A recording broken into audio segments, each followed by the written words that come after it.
Om Jnanatimirandhasya Jnananjana Shalakaya Chakshurunmilitam Jena Tasmai Shri Gurave Namaha. So the theme for today that I wanted to talk about is the title is Faith in a Time of Crisis. And I think since most of our viewers are from the New York and New Jersey area, certainly you're experiencing a time of crisis, I think, more than anywhere else in the United States at the moment, although the rest of us are probably not far behind. And so the verse I wanted to read comes from Srimad Bhagavatam. This is Canto 1, Chapter 7, text number 22. And after reading it, I won't do call and response because it'll take too much time and it's too unwieldy, but I'll just read the verse 1:7:22, Prabhupada's, the verse, Prabhupada's translation, and the purport, which is short but very, very sweet. And then we'll talk a little bit about faith. So here's the verse. This is Arjuna speaking to Krishna. Ashwatthama has just released his Brahmastra weapon, the ultimate dangerous weapon to kill the Pandavas, and he's now Arjuna is running to Krishna asking for help. So just in case at any point in this call, if you cannot hear me, then I request Nilamani Prabhu or Radharani Mataji who are on video to please wave at me, and I'll know that you can't hear me because I won't be reading the chat messages as we talk. So here's the verse. Arjuno vacha Krishna Krishna Mahabaho Bhaktanam Abhayankara Tvameko Dahyamananam Apavargo Sisamsrite. Arjuna said, O my Lord Sri Krishna, you are the Almighty Personality of Godhead. There is no limit to your different energies. Therefore, only you are competent to instill fearlessness in the hearts of your devotees. Everyone in the flames of material miseries can find the path of liberation in you only. Purport. Arjuna was aware of the transcendental qualities of Lord Sri Krishna as he had already experienced them during the Kurukshetra war, in which both of them were present. Therefore, Arjuna's version of Lord Krishna is authoritative. Krishna is almighty and is especially the cause of fearlessness for the devotees. A devotee of the Lord is always fearless because of the protection given by the Lord. Material existence is something like a blazing fire in the forest, which can be extinguished by the mercy of Lord Sri Krishna. The spiritual master is the mercy representative of the Lord. Therefore, a person burning in the flames of material existence may receive the rains of mercy of the Lord through the transparent medium of the self-realized spiritual master. The spiritual master, by his words, can penetrate into the heart of the suffering person and inject knowledge transcendental, which alone can extinguish the fire of material existence. So, this verse I find very, very beautiful. Arjuna's beginning this verse with the words, Krishna Krishna Mahabaho Bhaktanam Abhayankara. So the first two words are just Krishna's names, Krishna, Krishna. And then he follows it with Mahabaho, O mighty armed one. You alone can make your devotees fearless. Bhaktanam Abhayam Kara. You can make them abhaya or fearless. You can create fearlessness in them. These words, Krishna, Krishna, Mahabaho, are significant because it's interesting that when Arjuna meets Krishna, comes to Krishna because of the Brahmastra, he's in a state of panic, as one would be, and he's very afraid. But the very first words that come out of his mouth, even in the verse, the first words that come out of his mouth is Krishna. And not once, but twice. Now, if you search for these words, Krishna, Krishna, Mahabaho, or just Krishna, Krishna, in Srimad Bhagavatam, you find that many, many devotees begin their call to Krishna in times of distress with these words. So, when Indra is pelting Vrindavan with all kinds of rain and hail and snow, at that point, the Brajbasis come to Krishna, and what do they say? They say, Krishna, Krishna, Mahabhaga, very similar. And when the cowherd boys are being surrounded by the forest fire that's likely to burn them, they call out to Krishna for help. They say, please help us. And they begin their call with these exact same words. Krishna, Krishna, Mahavira, they say. Again, almost the same. When the other fire happens after the killing of Kaliya and the residents of Vrindavan are on the banks of the Yamuna, there again, it's Krishna, Krishna, and I forget if it's Mahabhaga or Mahabaho or Mahavira, but something like that. Then again, when Nalkuver and Manigriva have just been liberated from their bodies as trees, and they're asking the Lord for protection. Again, they say these same words, Krishna, Krishna, Mahabaho.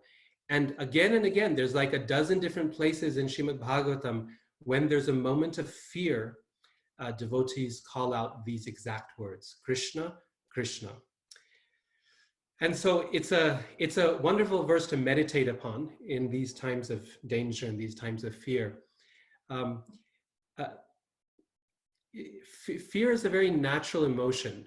Sometimes people wonder, they ask the question, can devotees be afraid? Because after all, Krishna protects, right? But fear is a very natural emotion. We see all throughout Srimad Bhagavatam, we find in Chaitanya Charitamrita, we find all throughout history that great Vaishnavas have expressed fear in times of danger, physical danger, emotional danger. They've come running to the Lord, and Arjuna, he's using the word here, abhayankara, which means you give fearlessness. The only reason he's saying that is because he's afraid, and he's asking for fearlessness from the Lord. So fear is a natural emotion. It's in fact a very helpful emotion in many contexts, because fear puts us on high alert when we need to be afraid. We can be afraid. We know how to react in a situation. We're extra conscious. Our senses become stronger in moments of fear. So it's actually useful up to a certain extent as an emotion, and it's a natural one for devotees or for those who aren't devotees of Krishna. I think what sets devotees apart, though, in terms of their fear, what makes their fear different, is that despite feeling that natural emotion of fear, deep down inside, they know that Krishna is always there to protect me. He's somewhere in the picture. Even if I can't exactly figure out at the moment where he is in the picture, sometimes it's a Where's Waldo type of thing, trying to find Krishna in the picture. You know Waldo's there somewhere on those 2 pages, but it can take some time to find him. And so it can take us some time to know where's Krishna in this picture, in this fearful situation. But nevertheless, the devotee has that conviction, that reassurance within their heart that Krishna is there. Somehow, somewhere, he's present. And this is one of the symptoms of surrender described for devotees is Rakshishyatiti Vishvasaha. The 6 limbs of surrender, one of them is Rakshishyatiti, the firm conviction that Krishna will protect me. He will protect me. That Vishvasa, or that faith, is the marker of surrender. Now, the question is, what does that faith look like? If someone has the faith, Krishna will protect me. What does that look like in their day-to-day life? How does that manifest? How does that appear? How do they act, someone who has that kind of faith? And in speaking to devotees, and during this recent few weeks, people come up with different solutions to that. But basically, it comes into 2 different categories. Some devotees are of the opinion that having faith in Krishna means that, well, we know he will protect us, therefore we are fearless, therefore there's nothing really that we need to do in order to change our day-to-day life or existence, right? There's the yes, the coronavirus might be there, and yes, it may come, but Krishna will protect. So why stay quarantined? Why keep social distancing? Why change anything in our day-to-day life? Why close the temple? We should just go ahead and do what we have to do, because Krishna will protect. And to support their argument, they cite very nice examples from the scriptures, such as, perhaps you remember when the cowherd boys were faced with Aghasura. They initially didn't know, but eventually they figured out that this is probably a demon that we're facing with. And knowing that they are likely entering the mouth of a demon, they decided, let's go in anyway. Why? Because Krishna's right there and he's going to protect us. Similarly, when Draupadi was faced with danger from the Kauravas, and particularly Dushashan, she thought, what's the use of struggling? We should just raise our hands in the air and Krishna will protect. Govinda Pundarikaksha Rakshamam Sharanagatam. Oh Govinda, oh lotus-eyed Lord, please protect me, for I have sought refuge at your feet. So we see in both of these cases, devotees more or less saying, what happens will happen. It's up to Krishna and he will protect me, and I'm going to go on as usual, or even jump in the face of danger, because Krishna will protect. So this is one side of the argument. The other side of the argument, also coming from very wonderful devotees, who say that Krishna is, yes, Krishna will protect, but Krishna's protection comes in the form of us putting in our effort for protection as well. And we have to do our bit. We can't expect Krishna to serve us by making up for our mistakes when we do something foolish. And the example that they give is of the example of Arjuna in Bhagavad Gita, where Krishna's final instruction to Arjuna is, Ma Shuchaha, don't fear, I will protect you. And in fact, Krishna says this maybe half a dozen times in Bhagavad Gita or more. He says, I will protect you. Name bhakta pranashyati, yogakshema vaham yaham. He says again and again, I will protect. And yet, when it came time to act on that surrender, Arjuna clearly made a choice to surrender to Krishna. But when it came time to act upon that surrender, what did he do?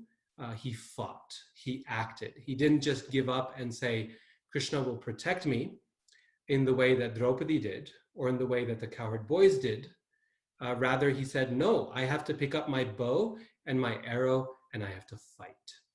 And he fought for dear life. He fought, there's no way of doing a half-hearted battle. You're either in or you're out. And he put his full energy into fighting the danger that came before him.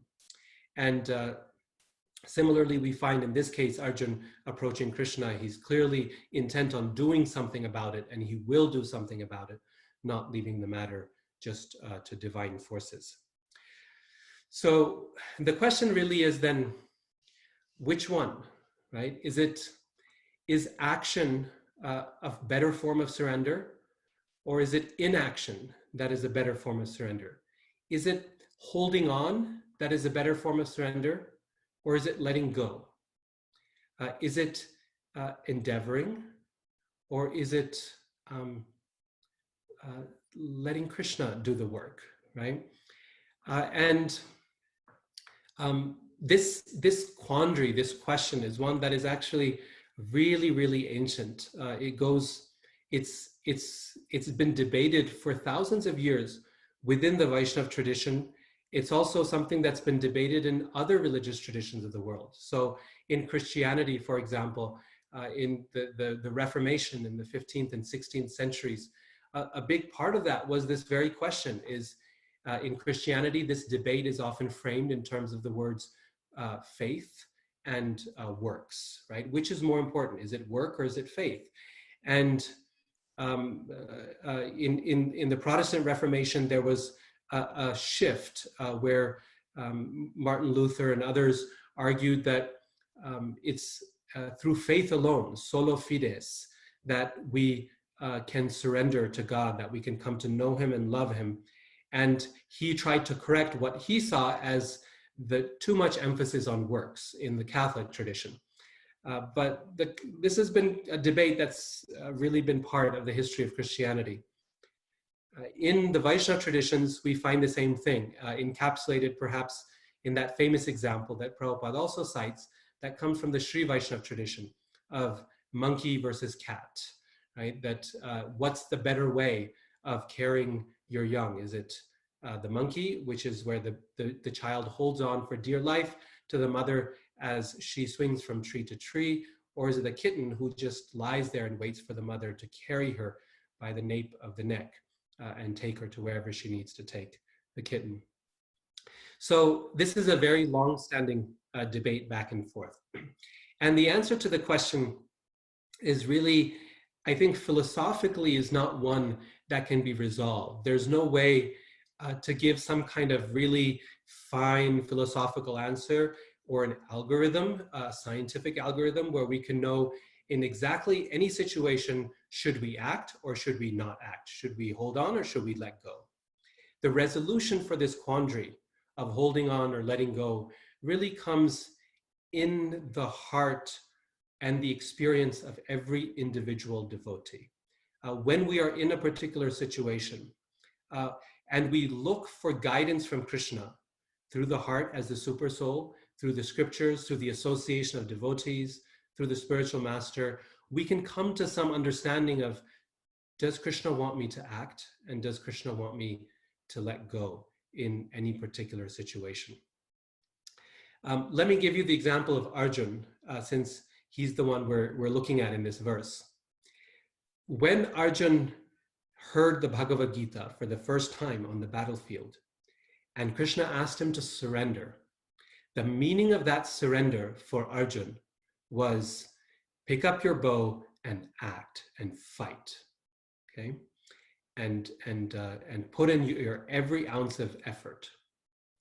Now, that same Arjun, some years later, after Krishna's departure from this world, okay, if you read in the first canto of Bhagavatam, Arjun is depressed, he's sad, he's heartbroken that Krishna has left this world. And to console himself, he's remembering Krishna's instructions that he gave on the battlefield. Namely, he's reviewing Bhagavad Gita in his own mind. And of course, he must have remembered Krishna's final instruction, just like he did on the battlefield. And as a result of remembering that instruction of Bhagavad Gita at this point in his life, what does Arjun decide is the right course of action? Is to give up and renounce and walk to the Himalayas with his brothers and walk the path of renunciation. The first time, it's the same person, the same set of instructions, the Gita, but spoken or understood at different times in his life. And the first time he understood it, in that circumstance, that instruction meant strive, it meant fight, it meant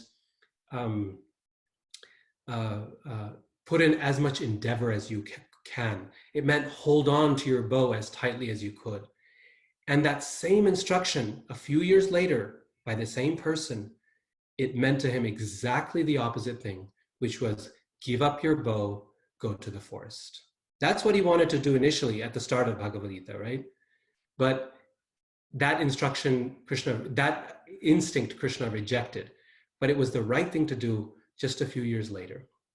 So it shows how the question of whether we're supposed to act or not act, whether faith means to hold on or faith means to let go, is something that really is determined based on the individual person's situation in life, based on their relationship with Krishna, and how it's resolved within their own hearts.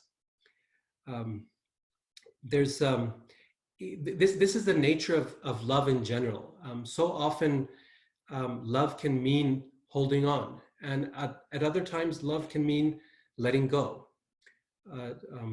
When a baby is born, an infant, the most important way in which the parents show love to a baby, a newborn child, is by holding on, right? You put the child against your chest and you hold on. And that skin-to-skin contact, that physical beating of the hearts together, ensures that the child knows that they are loved. And yet, at a different point in life, love from the parents can mean exactly the opposite thing, right? It can mean letting go, right? Just take a simple example is when the child grows up a little bit, right? And they start riding bikes and they start playing. And if we don't let them out of our sight, even for a moment, if we can't let go and let them even fall off their bike every once in a while, they'll never grow, they'll never learn. And as they grow older and they become teenagers and so on, it becomes all the more important to show our love by letting go, right? So holding on and letting go, depending on where we're at in life and what Krishna wants us to do in a particular situation. How do we know where we're at and how to apply that instruction? And I always take for my personal inspiration a wonderful statement that Srila Prabhupada makes in the Nectar of Instruction, where he says that, where he defines utsaha or enthusiasm. He says, endeavor executed with intelligence in Krishna consciousness is enthusiasm. Endeavor executed with intelligence. That we can't abandon our intelligence. We have to understand what is it that Krishna wants me to do. We have to get advice from others, and we have to rely on the intelligence that Krishna has given us in order to know what to do in a particular circumstance. But at the same time, being Krishna conscious in that use of intelligence. So endeavor executed with intelligence in Krishna consciousness. I mean, think about Draupadi's situation, for example. Yes, she let go, but what could she have done? Right? Nothing. There was nothing. What would have holding on accomplished? What would have acting accomplished in that situation? Physical acting, nothing at all. She was surrounded by men who were either outright envious and evil or were helpless to help her. And she recognized that fact. Her intelligence made it very clear that physical activity was not going to help, and she put up her hands to help out. Arjun, on the other hand, he could see, okay, I'm in a situation where I have the ability to do something about this, right? I have the ability to act. So let me act in this situation and do something. Later on in life, though, Krishna made it very clear, or not, at least somewhat clear, that acting would not help. He tried to defend Krishna's queens from a group of cowherds, and he didn't even manage that. Imagine the greatest archer in the world, the greatest warrior in the world, couldn't even protect people from a few cowherds. And he took that as a sign from Krishna that he doesn't want me to act. He wants me to let go. He wants me to renounce. So that's from our side in terms of this being kind of a regular question in our lives. Does Krishna want me to hold on? Does Krishna want me to let go? And we have the help of the scriptures, Srimad Bhagavatam, Bhagavad Gita. We have the help of other Vaishnavas. We have the help of our spiritual master, and we have the voice of the Lord in the heart to guide us in terms of understanding whether we need to hold on or whether we need to let go. Regardless of whether a devotee holds on or lets go, though, there's one underlying feature that is consistent. Even the devotee who is acting recognizes the fact that I'm not the one who's acting, right? That even in acting, like Krishna says, action in inaction and inaction in action, that even in acting, the devotee knows I'm not acting, I'm actually inactive. And even when the devotee is inactive, he or she is actually being very active by surrendering to Krishna. It's only on the surface that we can say that Draupadi was inactive. In reality, she was the most active because she took that step, which was perhaps the most powerful step anyone could take, which is to surrender to Krishna, right? So it's the distinction between holding on and letting go is actually external. On an internal level, whether the devotee is, out stocking up on food and toilet paper, or whether a devotee is saying, this is going to be up to Krishna and I'm going to take it in his hands. One way or the other, the key has to be, okay, am I using my intelligence in service of Krishna?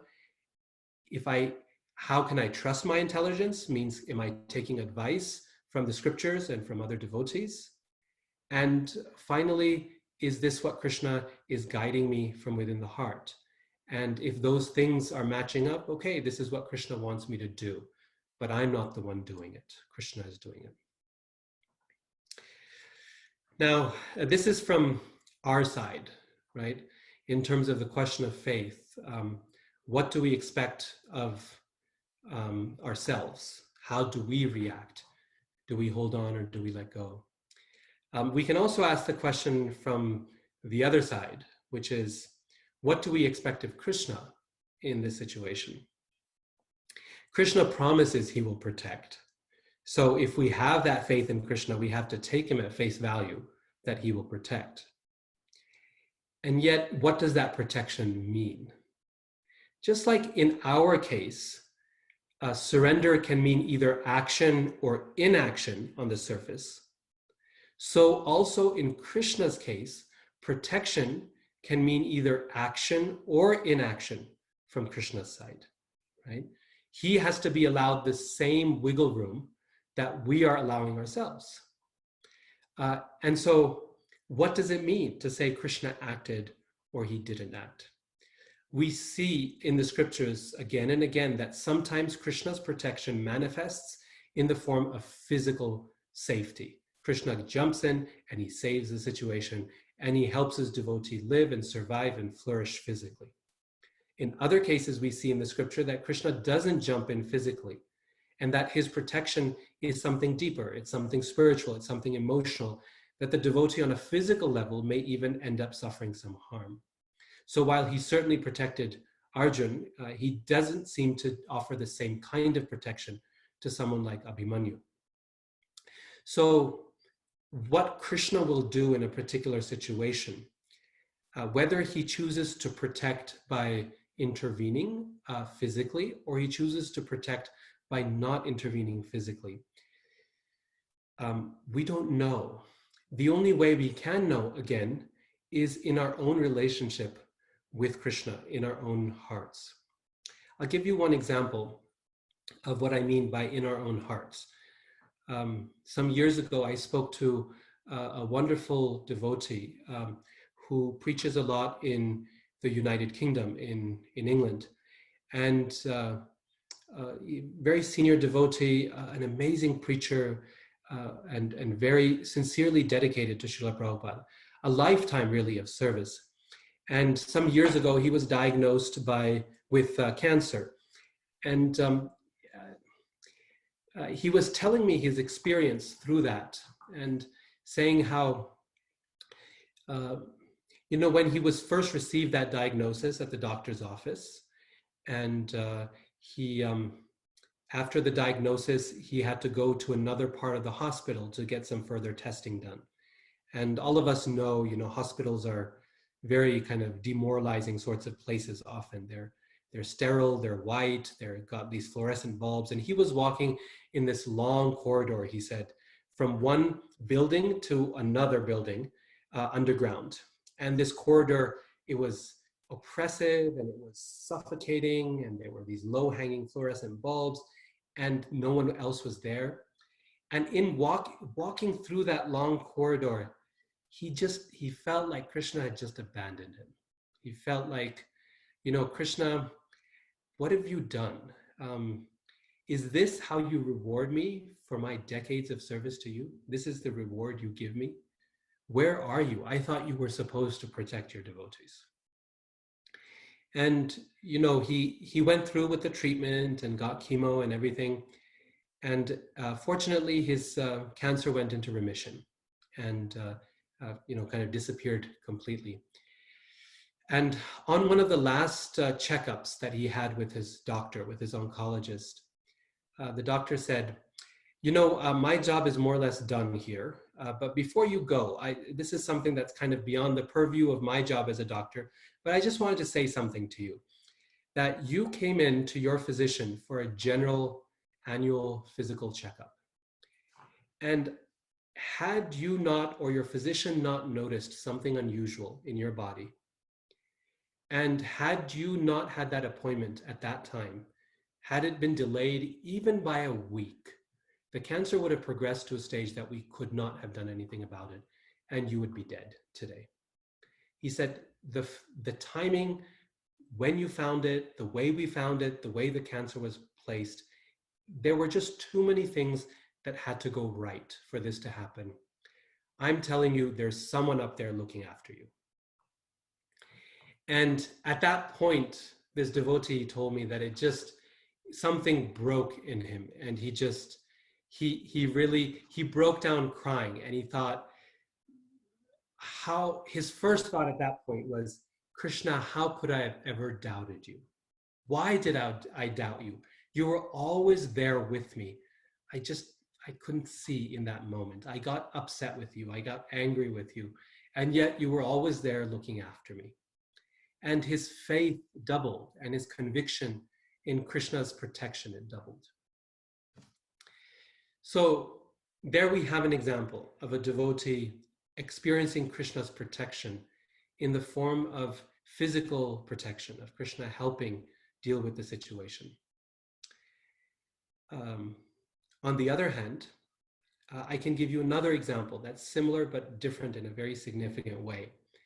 When I was a child, my parents in Boise, they were taking care of a disciple of Srila Prabhupada. Her name is Mother Kunti, and she was diagnosed with bone cancer at a relatively younger age. And it was, she was from Idaho, although she had spent most of her life serving in New Vrindavan. And they helped her, our family, we took care of her in our own home until the last 6 months or so, when she wanted to go to New Vrindavan to give up her life in the Holy Dham.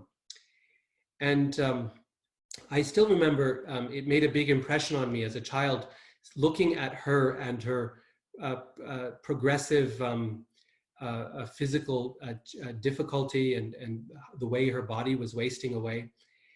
And she was the most like joyous person who was there in our house. She was, anytime you went to visit her, she would always be reading something from Srimad Bhagavatam and crying tears of joy, remembering how Krishna loves and protects and interacts with his devotees.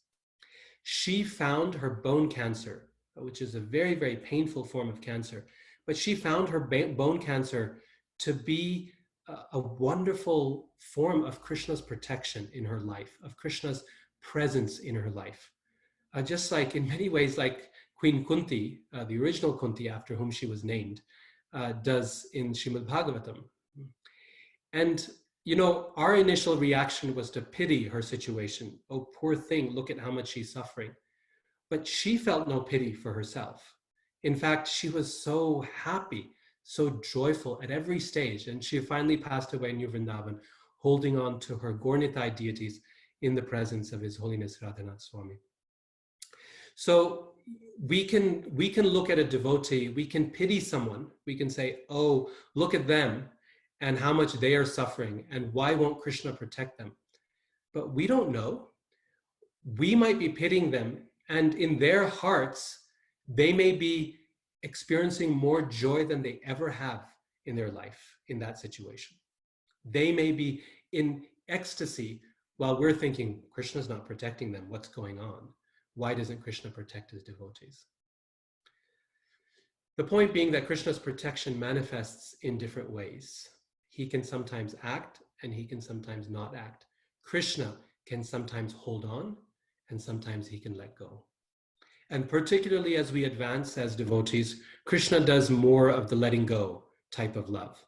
Just like parents do as the children get older. He says, I think you can manage this one. I won't jump in just yet, okay? I know you've fallen off the bike, but I think you can pick up and you can walk over and put a Band-Aid on it yourself. And I know you're gonna cry for a little bit, but it's good for you, right? Krishna does more of that as we advance. And Prabhupada says specifically with the Pandavas, this is why Krishna put them through so much, is that he wanted to show how his devotees react even in very, very difficult situations, as is the case in this verse that we just read of Arjuna. This was after everything they had been through and lost every family member, more or less. Ashwatthama was still determined to get at them in some way. And even now, they turn to Krishna for their help. And after this, Ashwatthama sends that Brahmastra towards Parikshit. And he's another very good example where from an external perspective, it can certainly seem like Krishna was doing nothing, that the Brahmastra was going to Uttara's womb, and what was Krishna doing? He was just there. He was standing in front of the Pandavas. But internally, Krishna was right there next to Maharaj Parikshit in the womb, right next to the embryo. And Parikshit Maharaj was having the best time of his life.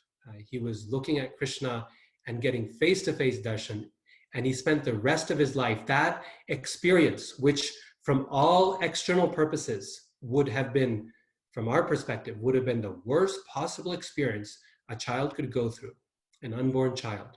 And yet from Parikshit Maharaj's perspective, that was the turning point in his life.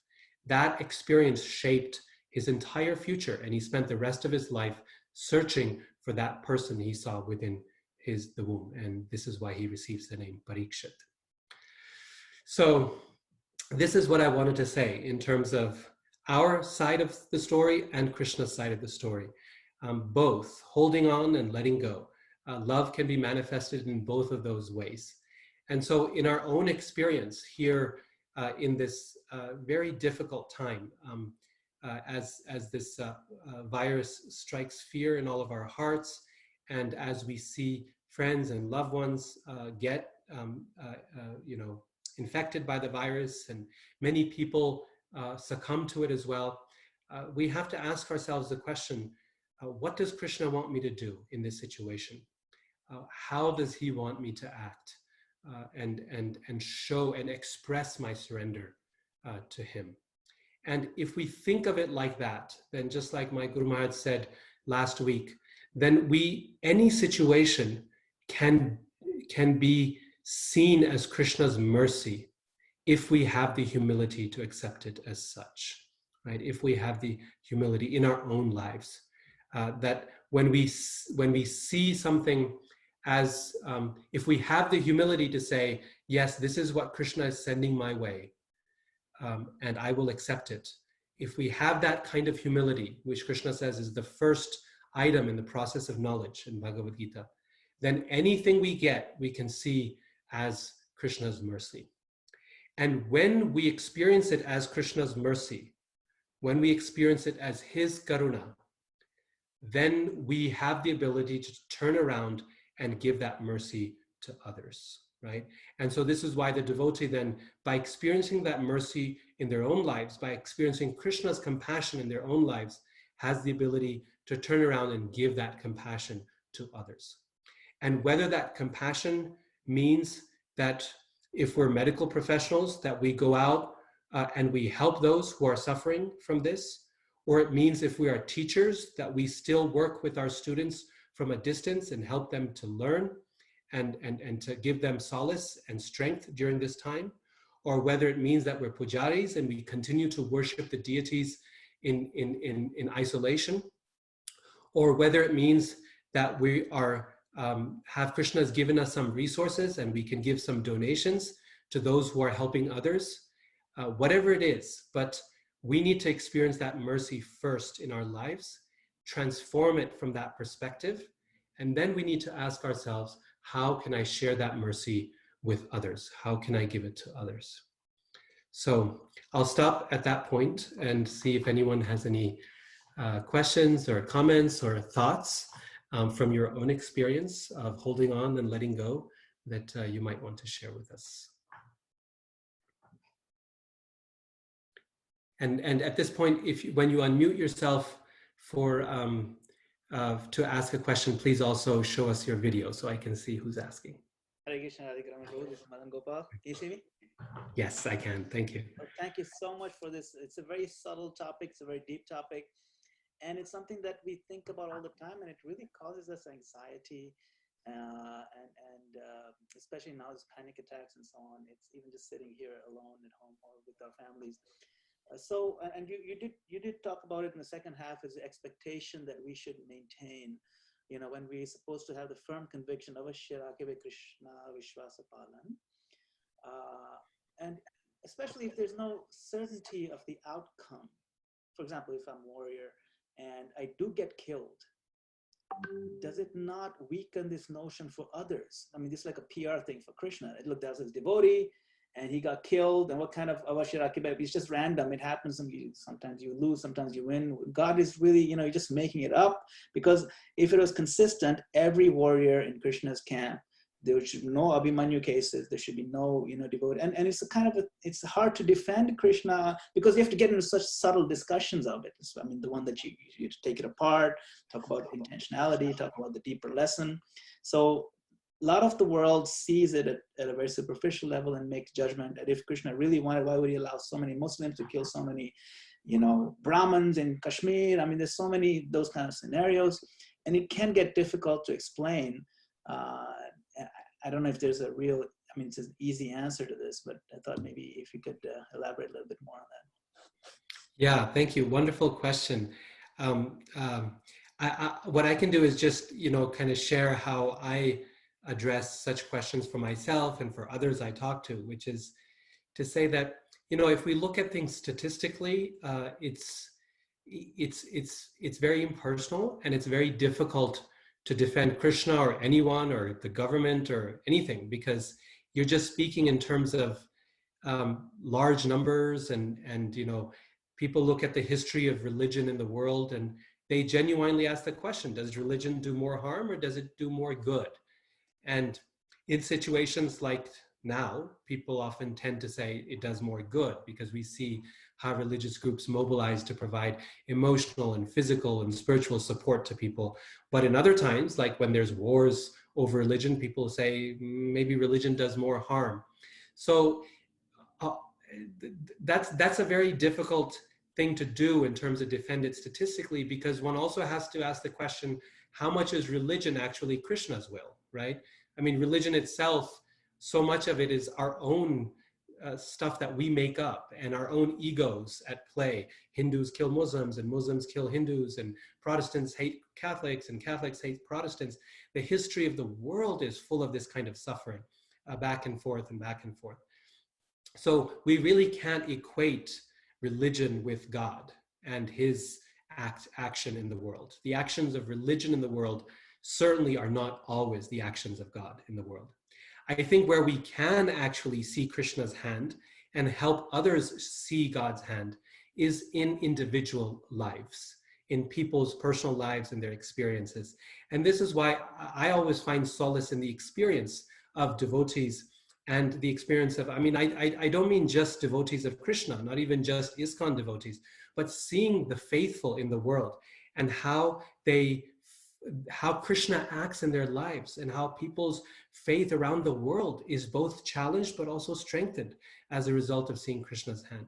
So I think the best way to help people is often by pointing to stories of individuals whom we know, whom they know perhaps. And then eventually, when we hear stories of others, we can turn the lens upon ourselves and think about our own story. And perhaps the people we are trying to help will be able to think of their own story and ask, where's Krishna in my story, right? And this is why if you study the scriptures, Bhagavatam and so on, this is what the Bhagavatam is doing, right? It's giving us one individual story after another. And it's saying, look at this person's life. Is your life like Daksha? Is your life like Bharat Maharaj? Is your life like Gajendra? Right? Look at Gajendra's example. It's such a beautiful example for times of danger, that we're all, my wife was recently listening to a class by Radhanath Swami, and he was making this wonderful point where he was saying when Gajendra entered the water of the lake was beautiful. It was idyllic. It was like a national park. And he would have never entered that water had he known that there was a crocodile there, right? And yet the world is so deceptive. We go through our day-to-day lives thinking everything's just fine. And all of a sudden we step into the coronavirus, right? Literally, it happened overnight. And we're going about our day-to-day lives just like Gajendra was, and it catches us by the leg and it won't let go, right? So the Bhagavatam does this. It gives us individual stories of devotees, and it asks us, it challenges us. It says, you read this story, can you find yourself in that story in some way? No? Okay, try another story. The Bhagavatam has hundreds of such stories, and it asks us to find our own story in those stories and take some inspiration, some guidance.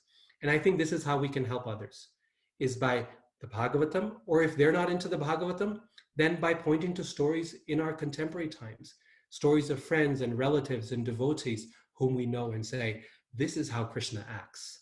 And everyone can appreciate a story, even if they can't appreciate the subtle philosophical nuances that we've been discussing here. Thank you very much, Prabhu. We have a question from Mahasundari Madhavi in Austin. If you could kindly unmute yourself and ask it directly with the camera on, that'll be much nicer. Mahasundari Madhavi Mataji. Hi, Krishna Prabhu. I'm having some issues with the camera. That's why I just typed them post Sure, there. no problem. Are you able to hear me okay? I am, yes. Thank you. So, Prabhu, my question was to do with fear. Thank you for a wonderful talk here. This time, there is obviously some amount of fear that I believe is required or just necessary, to kind of, as you started off the early part of the class saying, we just don't go outside there if we want to, because that amount of fear helps protect ourselves and others around us. But how do we know at what point the fear is starting to overtake our lives that we are so afraid to do anything and everything? Where is the balance? Yeah, that's a wonderful question. And I think this is why it's so important that even in this time of social isolation, social distancing, that we don't actually distance ourselves from our relationships with other devotees and our friends and our family, that even if it's through Skype or through Zoom or through the phone, that we find a way to keep up those relationships, because it's very difficult, if not impossible, to self-diagnose. Even doctors are told you can't treat yourself, you can't diagnose yourself. You have to talk to someone else. And so it's others. It's our community of trusted friends and devotees who will tell us, who will help us and say, I think this is a little bit too much. That let's this is okay, but let's also try to combine this fear with some courage to overcome it. That we need to, instead of just pulling back, maybe we need to act a little bit. So it's what's appropriate and what's inappropriate. Of course, that's different for different individuals. Some people are in high risk categories, and some people are in low risk, and some have to go out and some don't need to go out, and so on. But one way or the other, I think it's very important to have that sadhu sangha, that community of devotees, the community of the virtuous, people who know what they're talking about, who know what they're doing. There's no harm in asking a doctor about health risks. This is what doctors are for. There's no harm in asking the spiritual master about spiritual risks. This is what the spiritual master is for. We find people who are good at what they do, and we make sure that community is there, so that we have honest relationships where people can tell us when we're crossing the line, when we're not doing enough, when we're doing too much. So sadhu sangha, if we take the word sadhu, in the basic sense of the term, it means virtuous, right? The company of the virtuous. We find people who are virtuous, who are trustworthy in their field, who are expert in their fields of knowledge. And then we rely upon them to diagnose ourselves. And we do the same for others, that it's always easier to see another person's situation than ourselves in clear light. And when we talk to multiple people, not just one, but multiple people, the Dharma Shastras, they make this very clear that it's important to consult with a number of different persons, and then we get multiple perspectives, and hopefully then Krishna will guide us through their voices and through the voice of scripture. So sadhu sangha is the key, even in times where we're told that we cannot physically have that sadhu sangha. Krishna Radhika Ramana Prabhu, this is Shyam Kundas from Toronto. So Prabhu, my question is holding on or let it go, right? Yes, from the current situation, whatever virus situation, okay, I mean, I can understand. But when you are doing something directly to Krishna, does that rule apply? The reason I'm asking is if you look at Srila Prabhupada's journey through Jaladuta, right? He went through so much, and even after landing here in New so much, but he never said, let it go. So does it have a different rule when you are directly doing to Krishna than protecting our mind? That's my confusion here. Yeah, wonderful question again. So all such nice questions. It's really, I don't think something different applies. Even when we're trying to serve Krishna, we have to ask ourselves, what does Krishna want me to do? And sometimes we think we know what Krishna wants, but then Krishna makes it clear by putting enough obstacles in our path that this is not what he wants, or this is not the right time. And so if we take Srila Prabhupada's own life, we see that for so many years, right, a lifetime in preparation for, how many years was it since he received the instruction from Bhaktisiddhanta Saraswati Thakur and the time he actually boarded the Jaladuta, right? So many different things he tried and different opportunities he tried to take up, and he came to the conclusion that this is not what Krishna wants me to do, or this is not how Krishna wants me to do it. So the League of Devotees, for example, Srila Prabhupada started that and in Jhansi and kept it going for some time. But eventually he came to the conclusion that that wasn't the type of English preaching that he was meant to do. And so we see that even Srila Prabhupada, he's looking for indications. What does Krishna want? The difference between him and us is that the voice of the super soul within the heart, the voice of Krishna, is so much clearer, right? And so when Srila Prabhupada knows that Krishna wants something, he knows that he can push and push and push and push because he's confident of Krishna's voice. And for us, it takes a little more groping in the dark, where we're trying to figure it out and we're saying, does Krishna want this? And maybe, maybe not. 3 people said he does and 2 people said he doesn't. And Bhagavatam yesterday said he does. And today Bhagavatam doesn't seem to agree. So what are we supposed to do? And it can be a little more of some false starts, and it can be, we go down the wrong path for a little bit and then we back up and try something else. So for us, it can be a little more of an experimental situation, whereas Srila Prabhupada has that voice of Krishna a lot clearer and a lot stronger, where Krishna speaks to him in very clear ways, and his spiritual master gives him a very clear instruction and so on. But I wouldn't say that with Krishna, it's not a question of holding on or letting go. Krishna will indicate to us, even in our service to him. Sometimes the greatest thing we can do in our service is let it go. One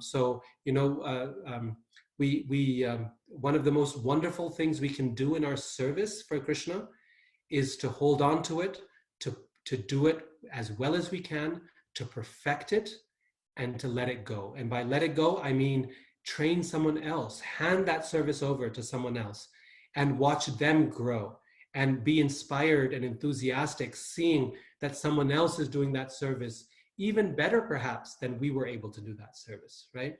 So even in devotional service, letting go can be such a wonderful and powerful way. This is what the Pandavas did in their service to Krishna, is at some point they realized, no, it's time to let go. Parikshit Maharaj will do this much better than we can at this point in our life. We did what we have to, and now we have to hand it over. So it's just a matter of hearing that voice and listening to it and being able to do what Krishna wants us to do.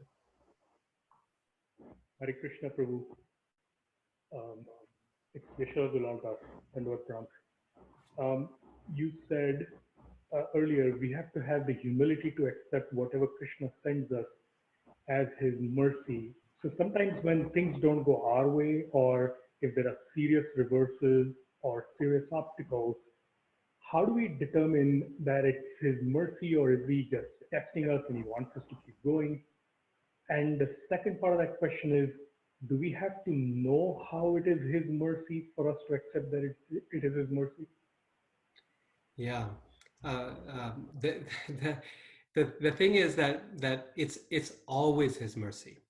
Now, this may not be a reality for us initially. We may, just like the example of the devotee I gave you who had cancer in the UK, he wasn't able to see it as Krishna's mercy initially. And so the answer to your second question is no, we don't have to know how it's Krishna's mercy. And I would say, I mean, personally, that's the most difficult part of accepting it as Krishna's mercy, is that we know that it's Krishna's mercy. We may even have that faith, and yet we don't know how exactly this is Krishna's mercy. Krishna doesn't make that part very clear. He just kind of, he throws it at us, and we have to kind of go along with his plan, and then think, okay, I'm going to put the best effort into it, and then we'll see how it turns out to be Krishna's mercy at the end, right? And that's certainly what he did with Arjun. He put Arjun into the middle of the battlefield, and he didn't give him any guarantees. You know, he didn't say that you're gonna be, you know, well, he kind of said you're going to be victorious, but he didn't say how, right? That you're going to have all your friends and family and loved ones with you, that you're going to have a kingdom this big, that you're going to have this much money at the end, that you're going to be totally happy. He gave no guarantees for how it was going to turn out. He just said, this is what I want you to do. So that's the toughest part, is that we don't know what's going to come the next day. We don't know how it's going to shape up as Krishna's mercy. But the nice thing is that over given enough time, it does become real to us, right? Just like for that devotee, it took until the point of remission of the cancer, and then it became real to him that, yes, this is Krishna's mercy. So at some point in our experience, halfway through, a third of the way through, all the way through, 10 years after it's done, at some point, Krishna will reveal us. He'll make it clear. He'll show us in what way was it his mercy, right? But that shouldn't prevent us from taking it as his mercy. Any experience can be his mercy. It's just, it depends on the way we take that mercy, how we, the perspective that we have in relation to it. Even if it's a test, right? You were asking about the test. Even if it's a test, tests are also Krishna's mercy, just in the way of a teacher, right? Gives exams, and those certainly don't feel like loving teaching to the students, but yet in hindsight, they are, right? In hindsight, a child may grow up and recognize, yes, all those affectionate moments were the love of the teacher, but also the tests were also love from the teacher, right? Thank you. Thank you. Hare Krishna. So just wanted to ask a question around the statement you made at the end of your talk. You closed with that by surrendering to Krishna, we experience his mercy, and then we can share that mercy with others, and in different forms, as you said, whether it's as a healthcare provider or as a spiritual person or whatever it may be. So I'm wondering, do we need to experience Krishna's mercy to be able to give to others? Could we not give otherwise anyway? And in that context, like, what makes giving or helping others different for devotees? Yeah, both really good questions, thoughtful ones. I would say that I think you've pointed to something very important, which is that experiencing Krishna's mercy and giving Krishna's mercy is not in a sequential order, that they both feed each other. It's nicest to think of it as a circle, actually, that if we don't feel Krishna's mercy, perhaps we can give mercy to others. We can show compassion to others, because a little compassion, at least, all of us have in our hearts.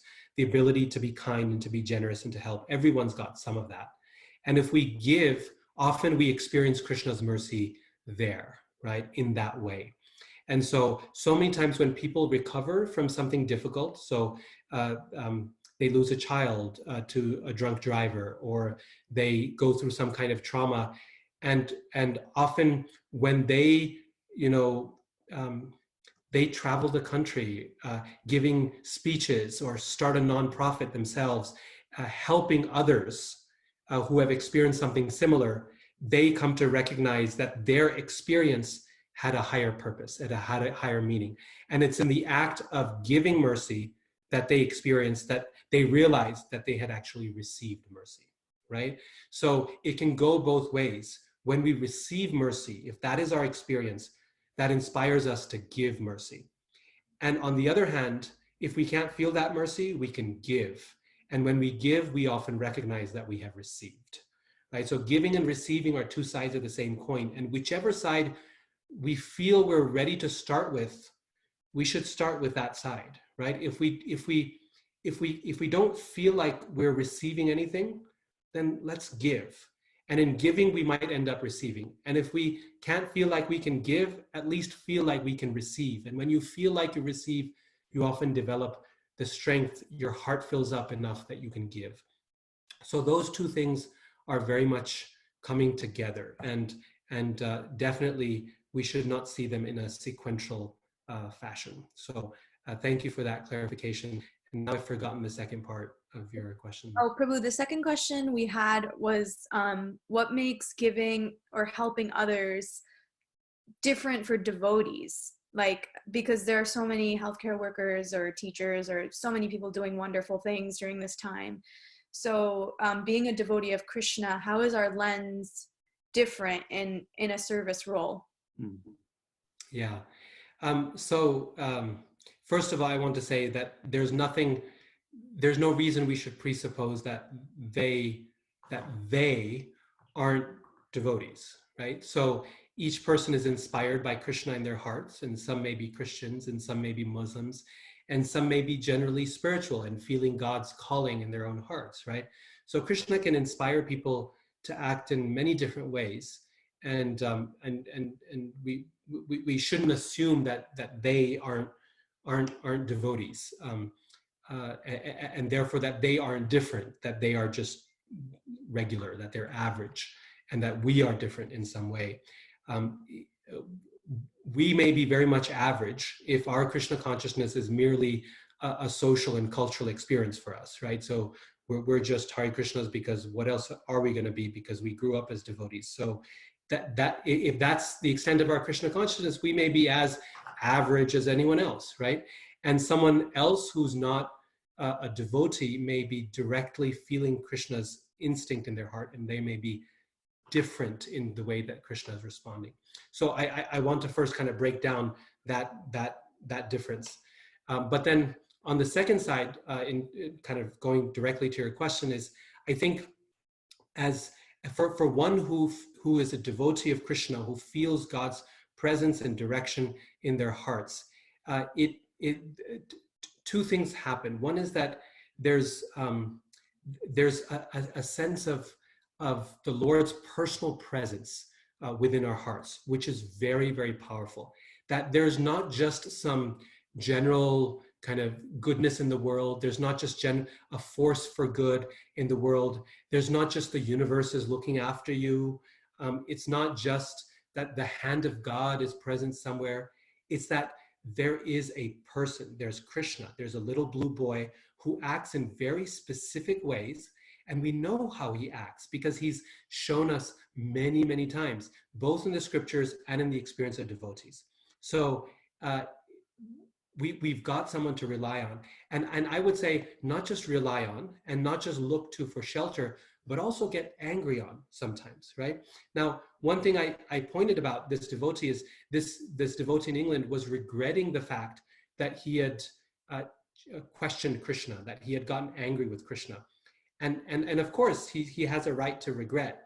But in my mind, that in itself showed the depth of his relationship with Krishna, that he had the ability to get upset at Krishna, right? That a devotee, as devotees, we know Krishna personally enough that we can not only love him and take shelter of him and look for him for protection and admire him, but we can also get upset with him. Right? That when things don't go the way we think Krishna should be acting, we can go to him and say, Krishna, what are you doing? Why are you acting in such a way? Why don't you do something about the situation? And even that helps, right? That instead of losing our faith or thinking the world doesn't care or the world is an empty and cold place, we're able to say, no, there's a God in control and I'm upset with him. I think he's messed up here. And that may not be true, but it does help us to have a real relationship with Krishna. And Krishna responds. He does, even to anger, even to upset, right? And I think that really gives us strength as devotees. The fact that we worship a personal God, a God that we know what his personality is like. And in many ways, he's unpredictable, but in many ways, he isn't. We know how he's going to respond in different situations. And we can take that strength. And people do note, as devotees act in this world, they notice there's something different about them. So many devotee doctors and healthcare workers have told me that they find themselves in situations of helping others that has nothing to do with, putting an injection or doing a surgery.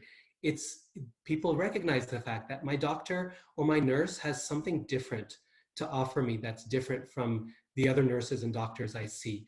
There's something deeper here that's inspiring them.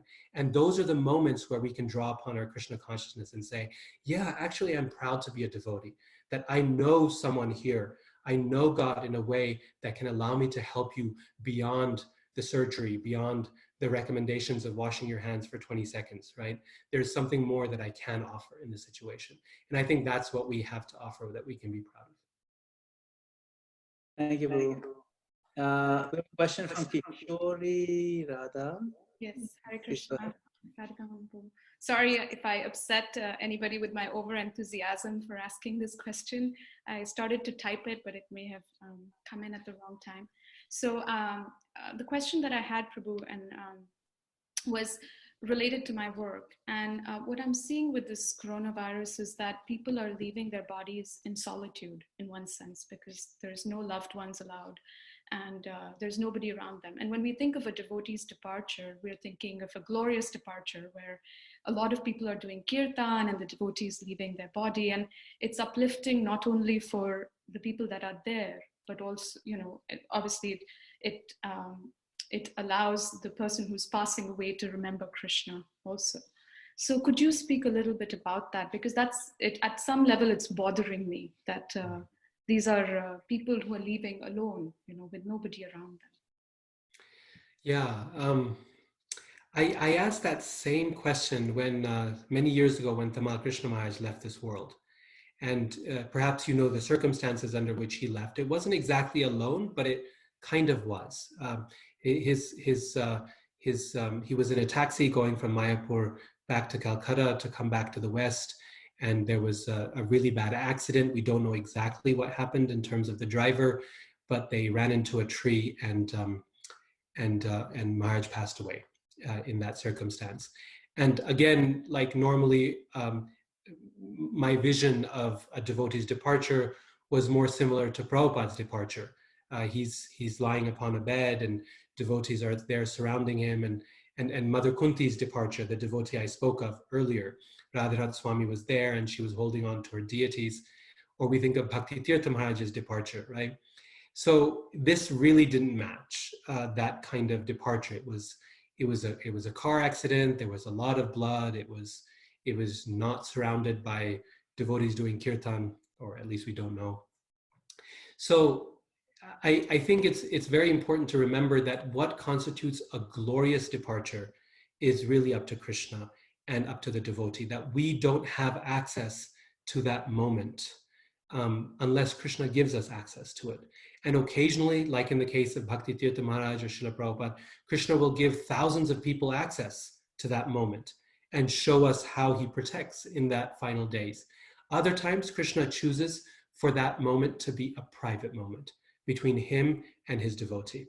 And if Krishna decides, or who knows, even that devotee decides that it's a moment that should happen in privacy, then we ought to respect that and we can appreciate it, that yes, this is between Krishna and his devotee, that there's no reason Krishna needs to make, this is, the moment of death is a very, very intimate moment between Krishna and his devotee. It's a very special time because on the one hand, everything is collapsing on the physical level and there's so much danger and so much pain, but on a spiritual level, Krishna is calling.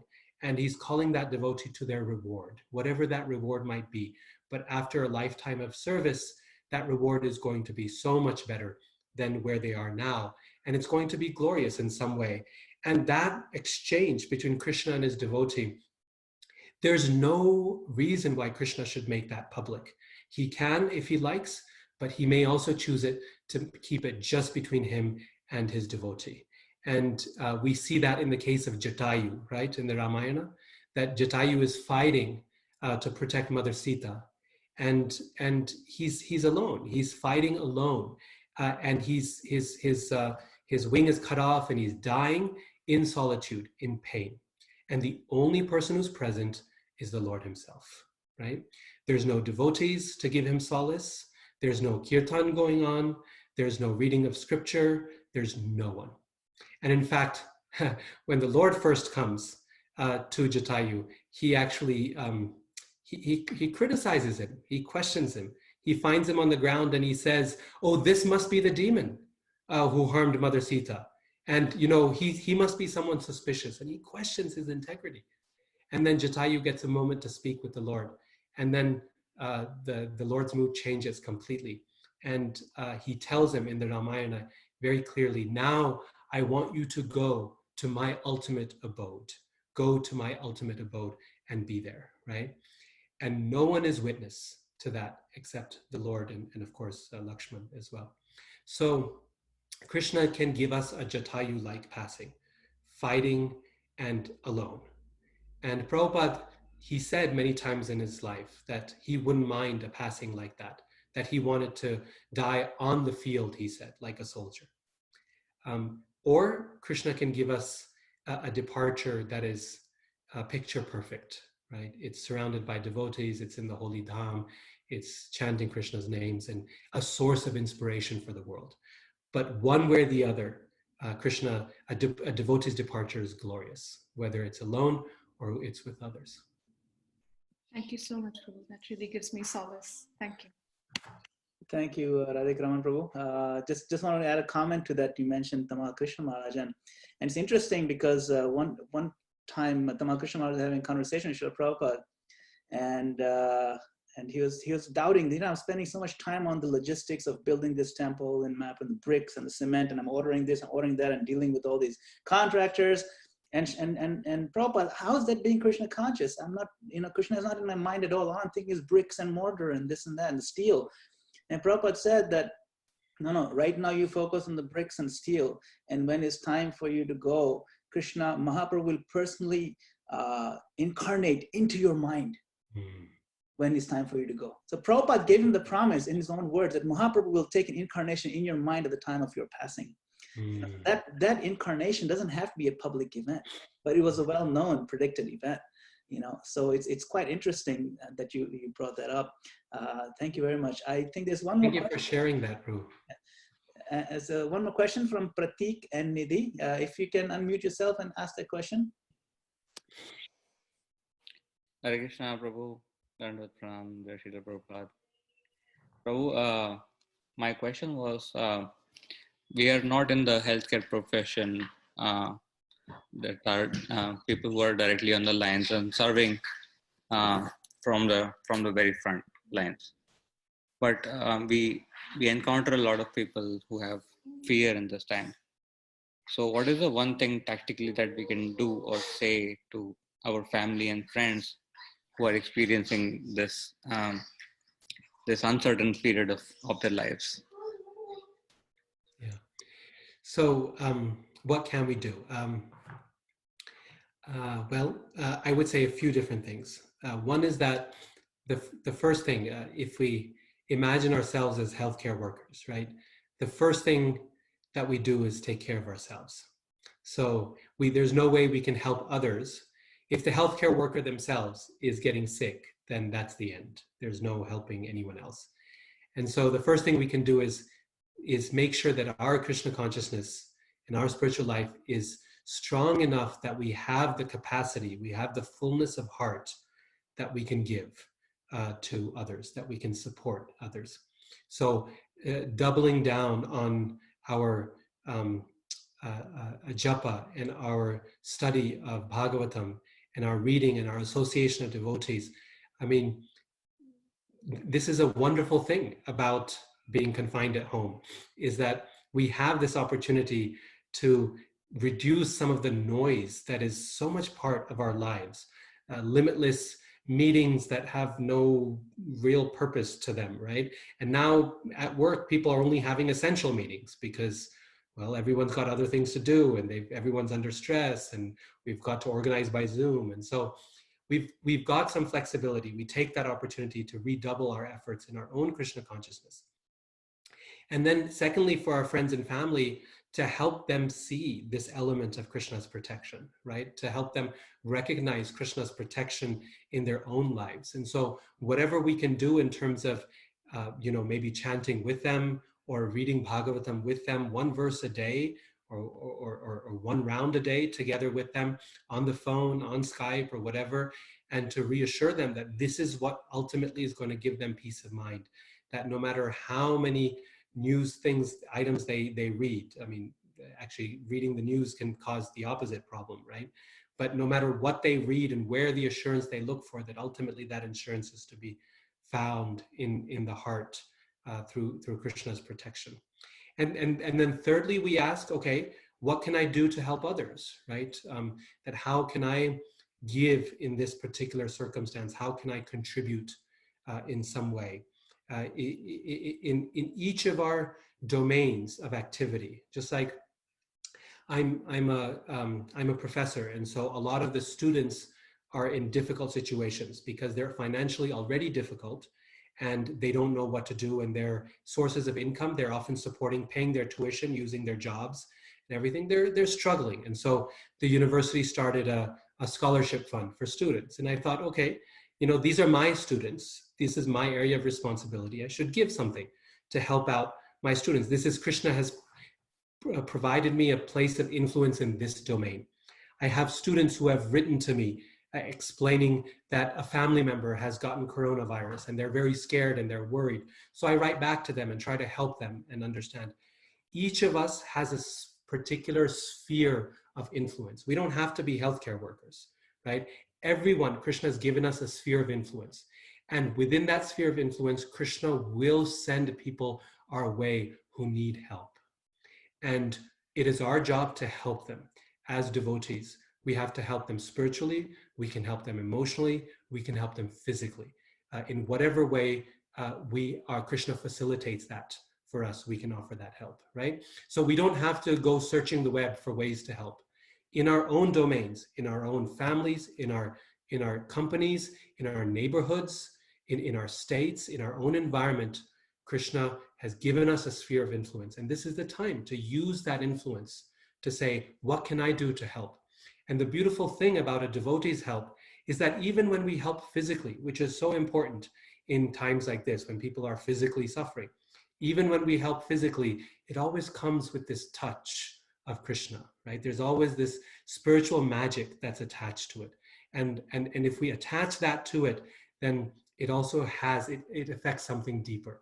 Just like in Chaitanya Charitamrita, it says Murari Gupta was a physician in Mahaprabhu's associate, and actually an incarnation of Hanuman. He was a physician who used to cure his patients, both physically and spiritually, right? Both at the same time. So Krishna has given us the opportunity, all of us, to be physicians in some way, to be healthcare workers in some way, because we can look after people's health.